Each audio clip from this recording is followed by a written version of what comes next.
Iniciando mais um podcast.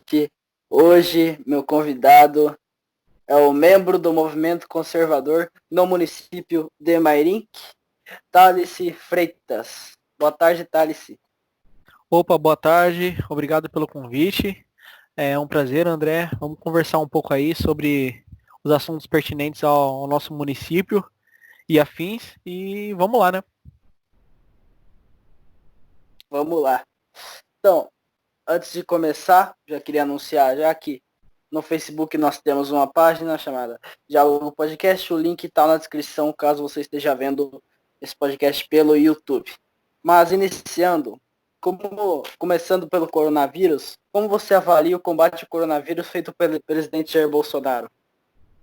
Bom, na verdade, o combate não está sendo feito pelo executivo máximo do nosso país, né?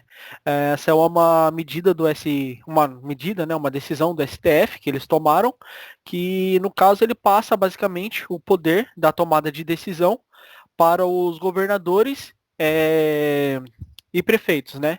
Então, os chefes do poder executivo, tanto no âmbito estadual quanto municipal, são os que estão responsáveis aí por tomar todas as decisões. Bom, então no caso, basicamente, de uma forma mais resumida, a gente pegar a nossa região aqui, o que o prefeito fizer está valendo, certo?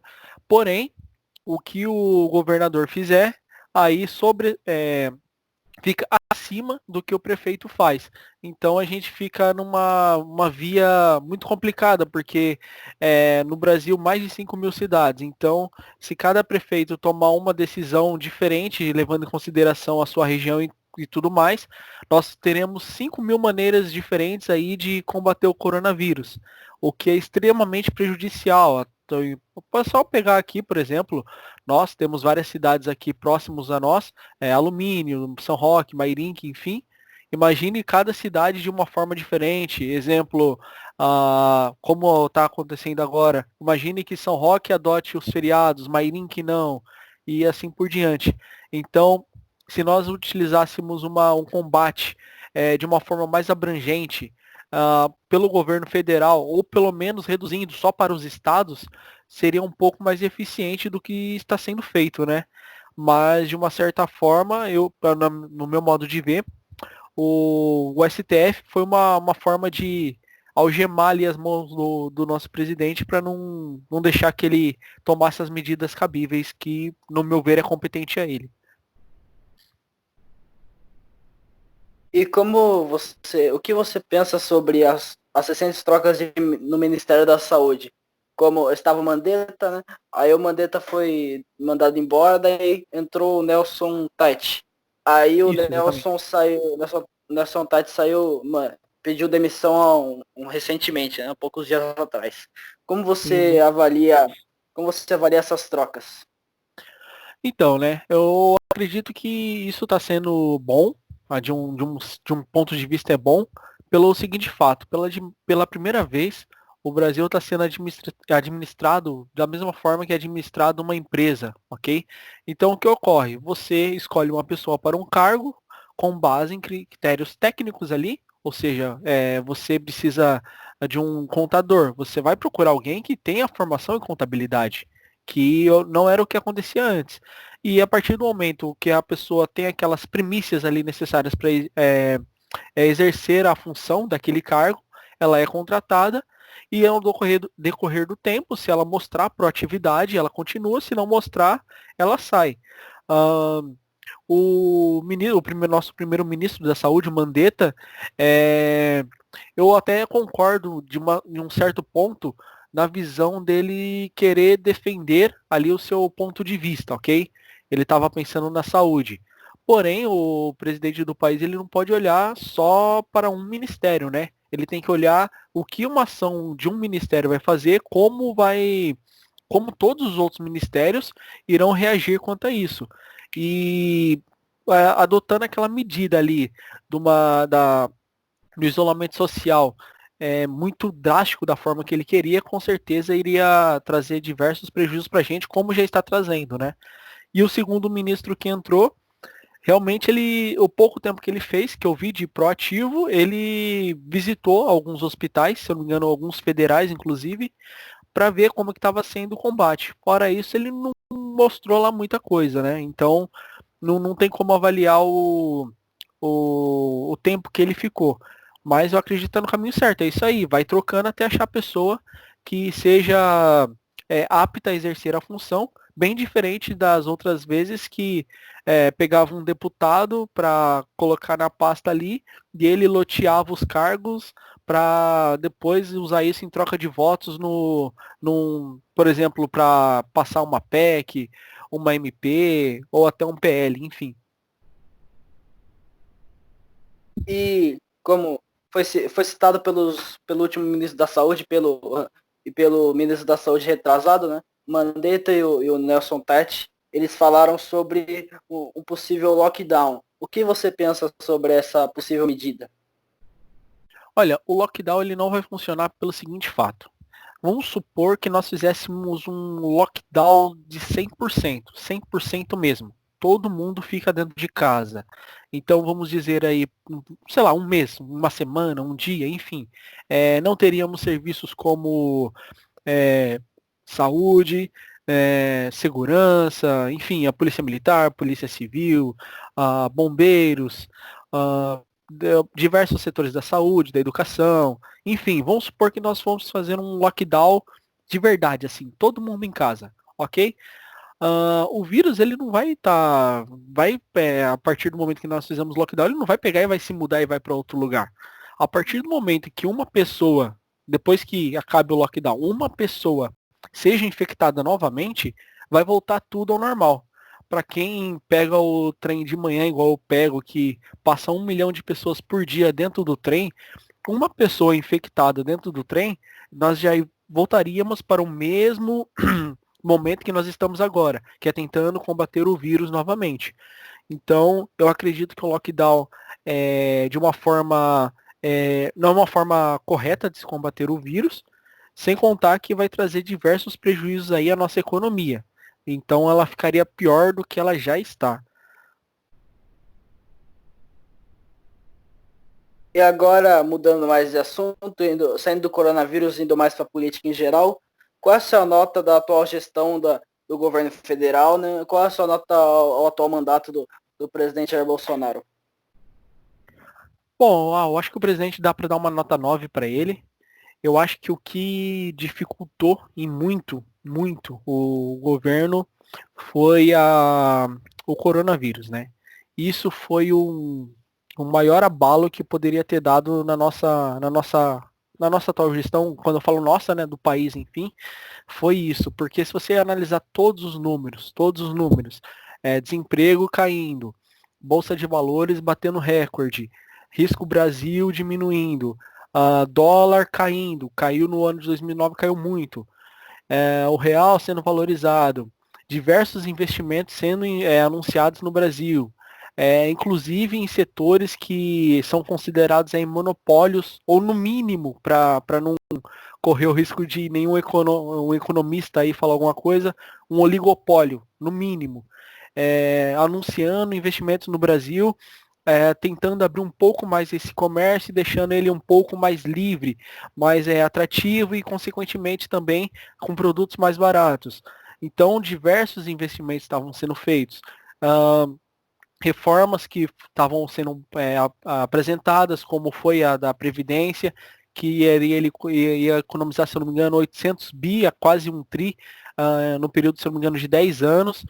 E, por exemplo, o auxílio emergencial que está sendo pago agora, que é um valor baixo, mas para quem não está desempregado, não tem ali com o que sustentar, é uma ajuda muito grande.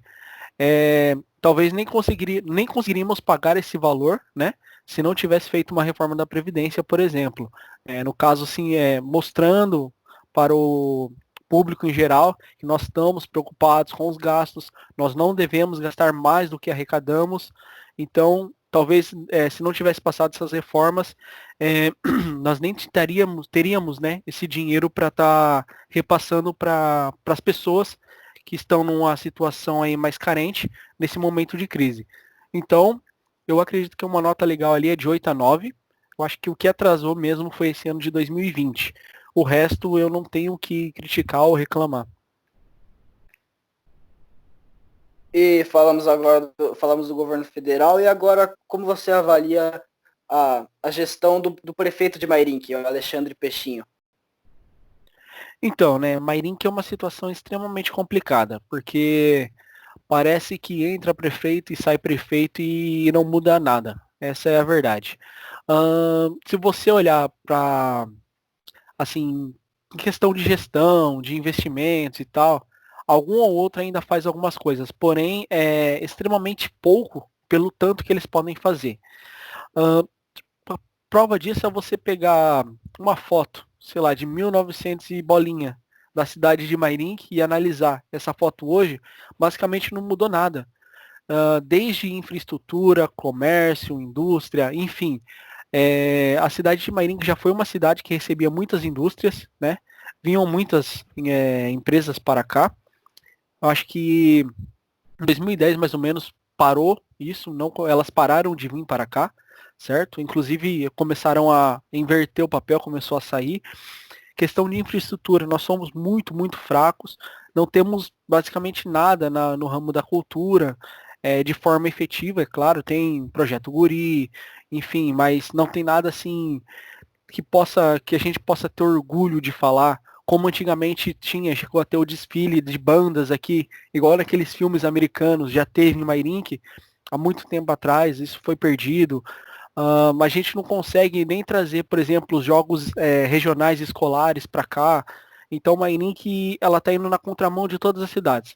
As cidades elas estão abrindo comércio, trazendo políticas de investimentos e Mairink parece que ficou estacionada, né? Ela não consegue ir para frente nem para trás e fica naquilo. Isso é extremamente prejudicial para a gente. Para você ter uma ideia, por exemplo, hoje uma pessoa que trabalha em Mairink, ela não gasta o dinheiro dela em Mairink. Se ela quer um cinema, um shopping, um barzinho, enfim, tudo ela faz fora de Mairink. Exatamente por isso, Mairink ela não tá tendo condições de entregar nada para para os seus munícipes, né? Agora, em questão do prefeito em si, tudo bem que ele pegou a prefeitura quebrada. Eu pude estagiar por 2 anos na prefeitura de Mairink e eu vi que tem muita coisa ali que dá para ser feito, que economizaria muito dinheiro, certo? Muito dinheiro mesmo. E, são coisas simples, simples de ser feito. Só que tem que ter aquela pessoa que não seja política, seja realmente gestor. Então ele tem que bater no peito e fazer o que é certo, independente do que o legislativo vai achar, enfim. Tá lá para fazer a coisa certa. Então eu acho que aqui em Mairinga o pessoal entra muito naquela de entra, fica ali os 4 anos, depois no último ano começa a fazer asfaltar uma rua, enfim, para tentar se reeleger. Dificilmente nós conseguimos ver um projeto de governo aqui para Mairink que com coisas grandes, com construções, com diversos investimentos, com acesso a castelo, que é uma coisa que nós temos, mas é extremamente precária em nossas ruas. Tanto que o pessoal que mora no bairro mais afastado gosta de fazer compra em Itu, ao invés de ir no centro de Mairink, justamente porque a infraestrutura que a Castelo dá é muito melhor que a nossa. Enfim, então tem diversas coisas que precisavam ser feitas e que, no meu ponto de vista, não foram feitas. Não até pelo atual prefeito, mas pelos todos os prefeitos que antecederam o prefeito Alexandre Peixinho. Tanto até uma que saiu até na TV recentemente, a TV local, foi que Mairink não tem o saneamento básico, né? E se você for pegar o porquê não tem, há alguns anos atrás, na, na gestão do Bellini, se eu não me engano, é muito antigo isso. Veio o dinheiro via governo para Mairink para construir, fazer o saneamento básico para nossa cidade, e eles simplesmente não fizeram, o dinheiro sumiu e agora o MP, o Ministério Público, ele está querendo o dinheiro de volta e ninguém sabe onde está esse dinheiro. Ou então, se você vê como é difícil a nossa situação, que o pessoal olha mais para um campo de político em vez de gestão, a 2016, se eu não estiver enganado, existe como se fosse uma cota, um valor que é dado aos municípios para eles investir em cultura, por exemplo. E veio cultura e lazer, no caso. E veio uma verba de 2 milhões para reformar o Horto Florestal, né? É um lugar muito legal, grande, bonito, que dá para fazer muita coisa lá. E veio essa verba e, no caso, os vereadores, eles têm que só dizer sim ou não, né? No caso, se aceitam ou não a verba. E quando você recusa essa verba, ah, o governo entende que a sua cultura, a lazer, está boa. Então você não precisa daquele dinheiro. Então eles recusaram esse dinheiro, simplesmente para tentar evitar a reeleição de outro prefeito, recusaram esse dinheiro e provavelmente esse dinheiro vai demorar muito para vir de novo, porque a partir do momento que nós recusamos, eles entenderam que aqui em Mairinque nós temos uma ótima cultura, um ótimo lazer, vários parques, enfim, o que não é verdade, né? E esse ano tem eleições nas cidades, né? Você tem algum candidato a prefeito no município de Mairink?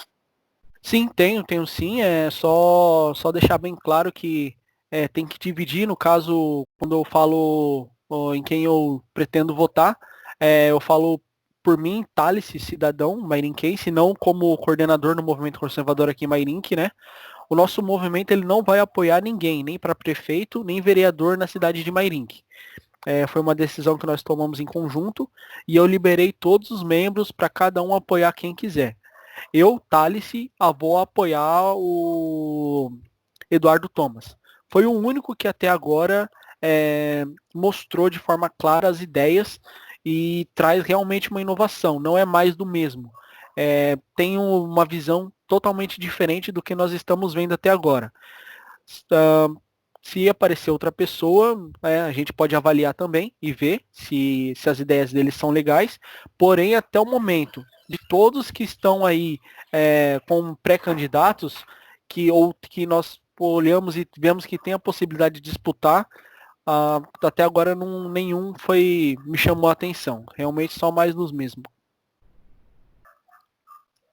E como você avalia a gestão do estadual do governador João Dória?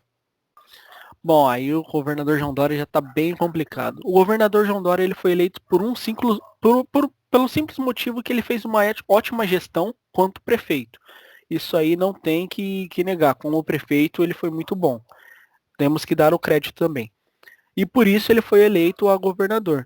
Agora, o que ele está fazendo com o estado de São Paulo é inaceitável. Chegou ao ponto de diversos até investidores grandes enviarem cartas para ele, né? Em nome de uma classe social, enfim, para que ele diminuísse um pouco o isolamento das pessoas, da forma que está sendo feito, né? Que realmente está sendo muito prejudicial. Inclusive agora, adiantando os feriados e tudo mais. E eu tenho para mim que esse isolamento não vai acabar enquanto eles ainda tiverem o poder de comprarem as coisas sem licitação. Todas as licitações, aliás, todas as compras que eles estão fazendo sem licitação, se não tem algo escancaradamente errado, tem algo duvidoso. Exemplo disso foi eu não sei o termo correto, né? Mas é aquele macacão cirúrgico que os médicos usam durante a cirurgia. Aquele macacão é descartável, ou seja, você usa uma vez na cirurgia, não tem como higienizar. Você tem que descartar ele. Uma empresa ganhou a licitação, se eu não estiver enganado aqui, com os números, de 14 milhões para produzir esse material. A empresa que ganhou essa licitação de 14 milhões, o patrimônio dela é avaliado em 20 mil reais. Então começa por aí. Como uma empresa de 20 mil reais ganha uma licitação de 14 milhões. Vamos para o segundo ponto. A sede dessa empresa, de capital de 20 mil reais, ela está em Itapevi. Você chega lá, é uma casa simples, uma casa pequena, inclusive abandonada. E se você pegar a razão social da empresa, ela não é nem de produtos de caráter medicinal. ela tem outra razão social totalmente diferente. Sem contar os diversos respiradores que foram comprados, de média de 120 mil, sendo que o governo federal conseguiu comprar com 28 mil, alguma coisa assim, mas na casa dos 20 mil. Um valor totalmente diferente. Se você for pegar também todos os hospitais de campanha que foram erguidos, nós temos em São Paulo diversas empresas abandonadas, diversos campos abertos, né, com aquele famoso terrão que poderia ser feito esse hospital de campanha, e onde eles escolheram? Dentro do Pacaembu. Ou seja, você tem um estádio superfaturado, com um gramado superfaturado, você construiu um hospital de campanha em cima do gramado superfaturado, e jogaram concreto, enfim, em cima do gramado, ou seja, acabou com o gramado. E adivinha, quando acabar isso, acabar a pandemia, como que vai ter que restaurar o campo? Fazendo um novo gramado, que provavelmente também vai ser superfaturado, né?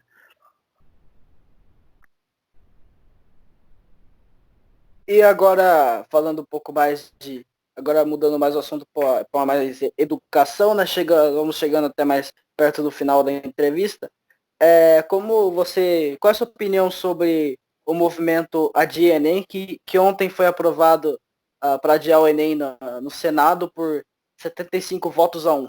Como você avalia esse movimento que vem crescendo para adiar o vestibular desse ano? Olha, para mim não deveria adiar o Enem, até porque vai atrasar em muito o nosso calendário acadêmico, vai atrasar em muito, provavelmente essas pessoas vão ter que fazer se fizerem o Enem, adiar o Enem, provavelmente vai ter que adiar também a entrada deles na faculdade, ou então vai ter um tempo muito menor para que eles façam todos os trâmites ali de procurar documentação, levar na faculdade. E quem já fez o vestibular e entrou numa faculdade pelo Enem, seja o SISU, ProUni ou FIES, sabe como é difícil. Eu já cheguei a desistir de faculdade na época em Santa Catarina, justamente por esse motivo. Eu estava extremamente com medo de ter que ir, levar toda essa documentação e chegar lá, faltar um documento e eu ter que voltar para pegar um. Eu decidi estudar numa faculdade mais próxima e mesmo assim no dia eu tive que ir e voltar várias vezes em casa, porque às vezes eu estava com todos os documentos, mas por exemplo a faculdade não tirava xerox. Aí, enfim, é uma loucura o processo de inscrição para a faculdade, quando você pega ela, principalmente pelo SISU e pelo ProUni, a questão de declarar renda, declarar que vocês estudam em escola pública, enfim, uma burocracia enorme, são muitos documentos, e isso vai dificultar para os alunos entrarem na faculdade. Então, acredito que não deveria adiar o Enem. Esse ano nós vamos começar com o Enem digital. Talvez seria uma escolha aumentar a porcentagem de pessoas que vão fazer o Enem digital, enfim, ou então talvez aumentar o número de escolas. Exemplo, se a gente pegar aqui na nossa região, as únicas escolas, falando região aqui o mais próximo ao centro de Mairink, as únicas escolas que participam do Enem é o Leles, o Altina, eles usam o prédio da Uniaselv e se eu não me engano tem a Emília também aqui no Granada, ok? O que acontece? A gente poderia pedir o José Pinto do Amaral, pedir a ETEC de Mairink, pedir as escolas talvez municipais, como tem o Paulo Freire, enfim, aumentar o número de escolas, ok? E tentar diminuir o número de alunos dentro da sala de aula. Até assim ter um mínimo de distanciamento entre eles, pedir para que no dia todos vá de máscara, assim, da mesma forma que você não pode levar o celular, coloca uma regrinha, para fazer a prova tem que estar de máscara, coloca um álcool em gel nas entradas para o pessoal fazer higienizar as mãos, enfim, tem diversas ações que dá para fazer para que o Enem possa se manter. Eu não vejo de uma forma positiva a adiação do Enem, até porque eu também vou fazer, então eu estava pronto já para fazer. Como candidato, né, a fazer o Enem, eu não vejo de uma forma positiva. Bom, chegamos ao final de mais uma entrevista. Esse foi o 10º episódio do podcast, um episódio especial, né? Chegamos a décimo episódio. Thales, antes de fecharmos, gostaria de dizer mais alguma coisa? Não, só agradecer pela oportunidade aí. Obrigado e vamos conseguir aí tentando trazer Mairink um pouco mais para a direita e para o bom caminho. Isso aí, então, chegamos ao final de mais uma entrevista, né? Como eu já havia dito. E antes de encerrar, né, como eu disse no início, link na descrição para a página do Facebook. Muito obrigado a você que assistiu, ouviu, né?